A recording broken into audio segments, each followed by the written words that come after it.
يا من عصيت الله يوما غافلا، أنسيت أن الله قد أعطاك نعم عليك كثيرة، لو صنتها لأطعت خالقك الذي رباك.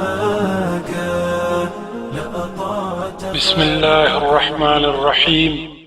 عن جابر رضي الله تعالى عنه قال: سمعت النبي صلى الله عليه وسلم يقول: إن في الليل لساعة لا يوافقها رجل مسلم يسأل الله خيرا من أمر الدنيا والآخرة إلا أعطاه إياه، وذلك كل ليلة. صحيح مسلم. جابر رضي الله تعالى عنه وايي: ما واوردل چې رسول الله صلی الله علیه وسلم وفرمایل: بېشکه په شپه کې یوه داسې شیبه شته که مسلمان ته ور برابره شي او په هغې کې له الله تبارک وتعالی څخه د دنیا او آخرت هر نیک حاجت وغواړي، الله تبارک وتعالی یې ضرور پوره کوي، او دا شیبه په هره شپه کې شته. د دې حدیث روایت مسلم کړی دی. صدق رسول الله صلى الله عليه وسلم.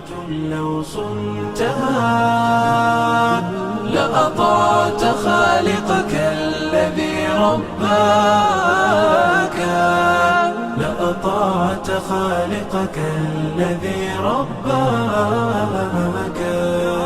اعلم بأن الله يعلم كل ما في الكون، لا يخفى على مولاك. شيطان نفسك حاضر